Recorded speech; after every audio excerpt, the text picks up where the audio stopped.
Hello everyone, class 10th maths आपकी life का सबसे इम्पोर्टेंट ईयर।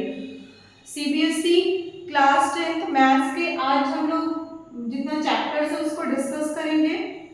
ठीक है, तो फर्स्ट चैप्टर हमारा है रियल नंबर। रियल नंबर में कुछ रूट्स के फॉर्म में जो नंबर्स है उसको प्रूव्ड करना, बस ये है। और फिर अरिथमेटिक एल्गोरिथम है जो आप प्राइम फैक्टराइजेशन करते हो, एलसीएम एचसीएफ फाइंड करना, इतनी ही चीजें रिलेशन है, बहुत ज्यादा टफ नहीं है। तो इस चैप्टर को मैं इजी में लूंगी।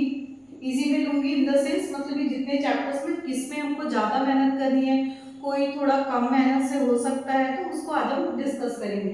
रियल नंबर ठीक ठाक है। पॉलिनोमियल, पॉलिनोमियल में हमने क्वाड्रेटिक पढ़ा था लास्ट ईयर। पॉलिनोमियल में जो स्प्लिट करना, तो यहाँ पे जीरोस फाइंड करने के लिए स्प्लिट करने का है क्वाड्रेटिक पॉलिनोमियल का, वही कंसेप्ट है। जीरोस और कोफिशिएंट के बीच में रिलेशन है, फिर कुछ जीरोस फाइंड दिया है तो पॉलिनोमियल फाइंड करना। ये चैप्टर भी टफ नहीं है, इसको हम इजी में काउंट करेंगे। ठीक है, फिर pair of linear equation in two variable. Last year 9th में हमने लीनियर इक्वेशन टू वेरिएबल पढ़ा था, बस उसके जस्ट आगे का थोड़ा सा है। दो लीनियर इक्वेशन गिवन रहता है, कुछ कंडीशंस है, कुछ substitution method, elimination method, graphical method है इसको रिप्रेजेंट करने का।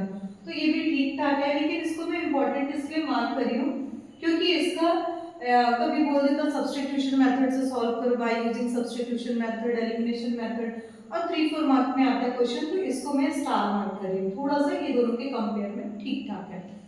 क्वाड्रेटिक इक्वेशन, क्वाड्रेटिक इक्वेशन जैसे आप 9th क्लास में क्वाड्रेटिक पॉलिनोमियल था उसको स्प्लिटिंग द मिडिल टर्म से स्प्लिट करते थे, सेम वही चीज यहाँ भी है। क्वाड्रेटिक इक्वेशन है, उसके फिर आंसर्स लाने के लिए उसमें मेथड है, एक फॉर्मूला मेथड है, आपका स्प्लिटिंग द मिडिल टर्म है। ठीक है, तो ये चैप्टर ठीक ठाक है, इंपॉर्टेंट भी है। इंपॉर्टेंट इसलिए है क्योंकि देखो पेयर ऑफ लीनियर इक्वेशन और क्वाड्रेटिक इक्वेशन दोनों ही चैप्टर इक्वेशन चैप्टर का है। ठीक है, अब हमारे सामने जब क्वेश्चन आता है ना वर्ड प्रॉब्लम, मैं ऐसे सिंपल इक्वेशन दिया उसको सॉल्व करने की बात नहीं कर रही हूँ। जब हमारे पास स्टेटमेंट आता है और स्टेटमेंट को जब हमको इक्वेशन में कन्वर्ट करना पड़ता है, तो कई जगह हम कंफ्यूज हो जाते हैं कि ये जो स्टेटमेंट है ये लीनियर इक्वेशन वाले चैप्टर का है कि क्वाड्रेटिक का है। तो इसमें बिल्कुल परेशान नहीं होना, जैसा भी स्टेटमेंट है उसके अकॉर्डिंग आप अरेंज करेंगे, चाहे आप दो वेरिएबल लो चाहे सिंगल वेरिएबल लो। लास्ट में वो अगर क्वाड्रेटिक का होगा तो क्वाड्रेटिक में कन्वर्ट हो जाएगा, लीनियर का होगा तो लीनियर में रहेगा। ठीक है, तो दोनों ही चैप्टर इंपॉर्टेंट है, मैं स्टार मार्क कर रही हूँ।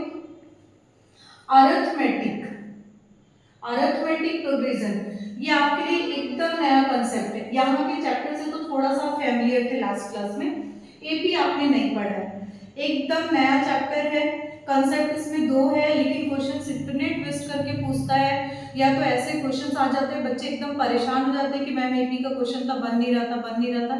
बनेगा बेटा, आपको देख करके समझना और एनालिसिस करके अप्लाई करना आना चाहिए। इसको मैं डबल स्टार दे रही हूँ क्योंकि इसमें से क्वेश्चंस आते हैं, बड़े बड़े मार्क्स के क्वेश्चन आते हैं, लॉग वाले क्वेश्चन और भी पोटैटो वाले क्वेश्चन, कुछ कुछ जो बहुत ही इंपॉर्टेंट है और बच्चे कंफ्यूज हो जाते हैं। तो ये मोस्ट इंपॉर्टेंट चैप्टर है आपके इस क्लास 10th मैथ्स का एपी। ठीक, नेक्स्ट चैप्टर है हमारा ट्राइंगल। ट्राइंगल आपने लास्ट ईयर 9th में ट्राइंगल जो पढ़ा, उस ट्राइंगल से ये इजी है। बिल्कुल भी क्लास 10th में थ्योरम में परेशान नहीं होना। क्लास 9th में ऑलरेडी 5-6 चैप्टर आप इतना थ्योरम पढ़े हो, अब यहाँ पे उतना टफ कुछ भी नहीं है।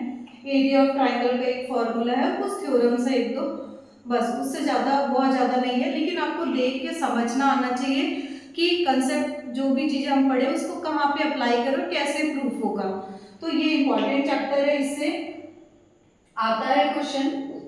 ठीक है, इंपॉर्टेंट है लेकिन बहुत ज़्यादा नहीं है, आपके 9th का कंपैरिजन में नहीं है टफ। कोऑर्डिनेट ज्योमेट्री इजी है, अच्छा है। यहाँ पे जैसे मैं पढ़ाऊंगी ना तो आपको बताऊंगी कि कंसेप्ट इजी है, लेकिन आप उसको अप्लाई कहाँ करें। तो आपको हर चैप्टर में बेटा एनालिसिस तो करना ही पड़ेगा।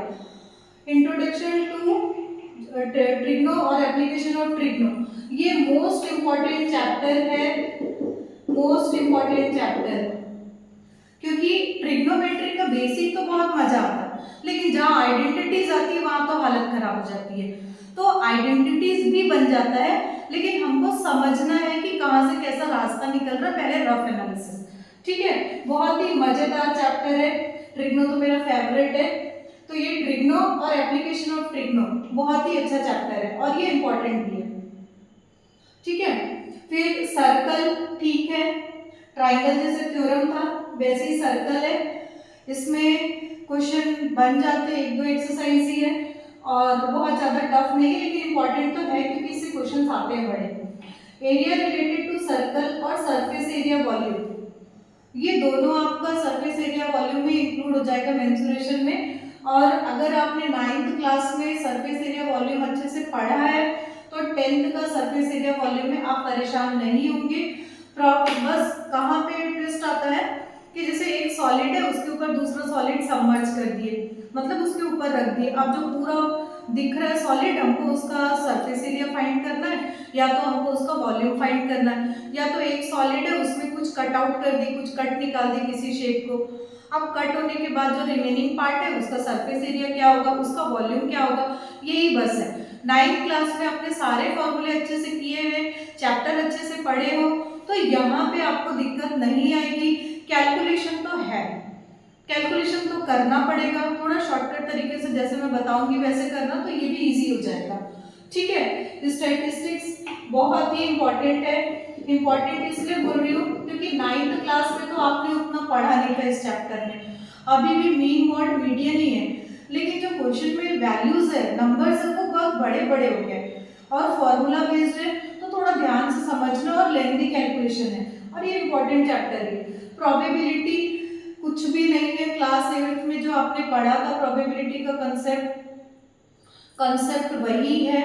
स्टेटमेंट बहुत सारे कुछ भी आ जाता है, हमको सिर्फ पहचानना है टोटल वैल्यू क्या है और जो हमारा फेवरेबल आउटकम है वो क्या है, उससे हमारा ये प्रोबेबिलिटी इजी सॉल्व हो जाएगा।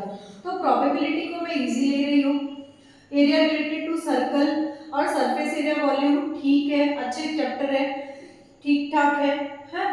और